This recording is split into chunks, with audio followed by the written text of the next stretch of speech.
Chapter 1. The Rejected Princess. The grand hall of the celestial spire shimmered with the opulence of 1,000 star systems. Delegates from across the galaxy had gathered, towering Vorthax warriors with chitinous hides, serpentine Ilthari diplomats with iridescent scales, and the crystalline Etherians who pulsed with inner light. At the center of it all stood Princess Lysara of the Luminari, barely 3 feet tall, her delicate silver skin glowing faintly under the hall's bioluminescent lights. Her large violet eyes, filled with quiet sorrow, watched as yet another suitor turned away in disgust. "You are too small," rumbled the armored Vorthax prince, his mandibles clicking in disdain. "A queen must be strong. You would shatter under the weight of a crown." Lysara's ears, long and tapered like petals, drooped slightly, but she held her chin high.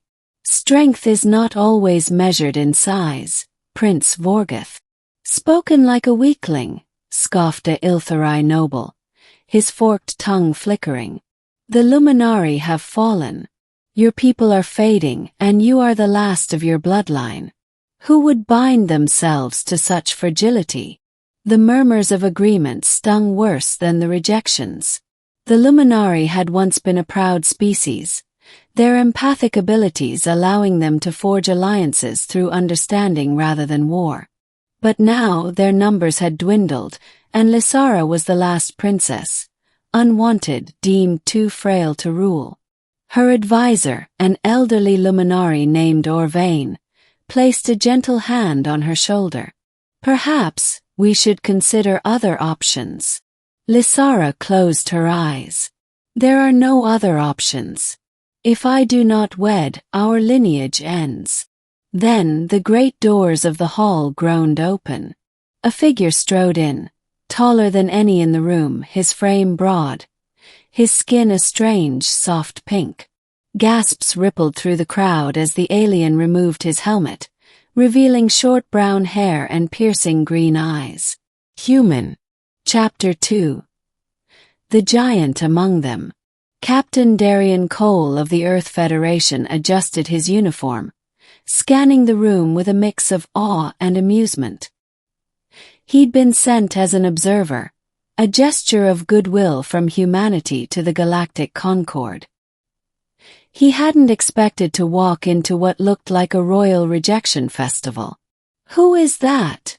whispered a crystalline Etherian. "A human," another replied. "Primitives.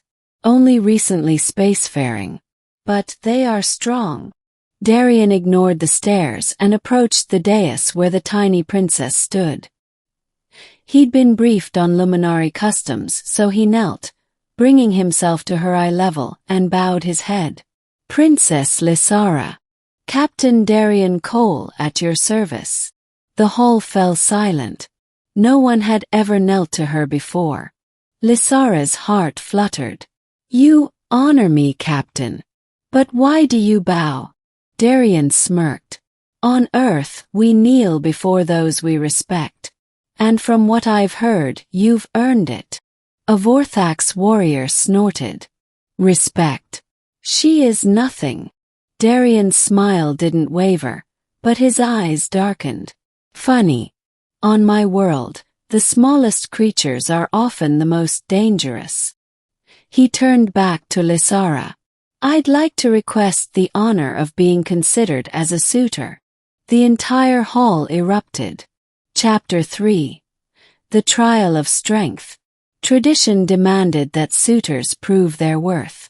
For Lysara, that meant the rite of the eclipse, a brutal test where contenders had to protect a sacred Luminari crystal from attackers while the princess watched. Most assumed Darian would fail. They were wrong. The trial took place in the Chamber of Falling Stars, a cavernous arena where gravity shifted unpredictably. Lysara sat on a floating platform, clutching the crystal, while Darian stood below, unarmed. The first attacker was a Vorthax gladiator, swinging a plasma axe. Darian dodged, using the shifting gravity to flip over the warrior and land a crushing blow to his spine. The crowd gasped, Next came 3 Ilthari duelists, moving like liquid. Darian fought defensively, letting them tire themselves out before disarming them with precise strikes. Finally, an Etherian champion unleashed a psychic blast, meant to shatter the mind. Darian gritted his teeth, blood trickling from his nose. But he didn't fall.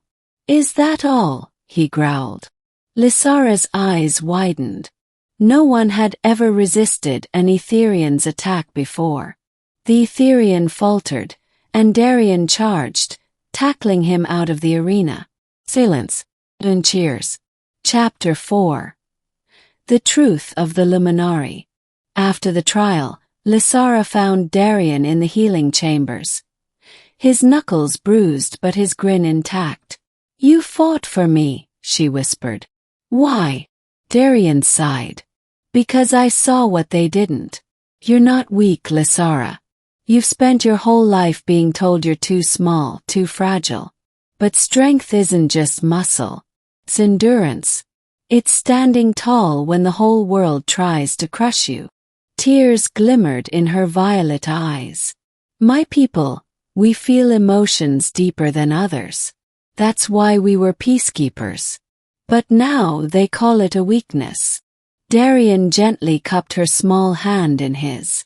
"On Earth we have a saying. The smallest spark can start the greatest fires. Maybe it's time the galaxy remembered that." Chapter 5. A Queen's Ascension. The coronation was unlike any in Luminari history. Darian stood beside Lysara as she was crowned, his presence silencing any dissent. When the Vorthax grumbled, he simply crossed his arms and smirked. "Got a problem?" They backed down. And when the Ilthari questioned her rule, Lysara, for the first time, projected her empathic power, flooding the room with raw, unwavering resolve. "I am Lysara, last of the Luminari, and I will lead."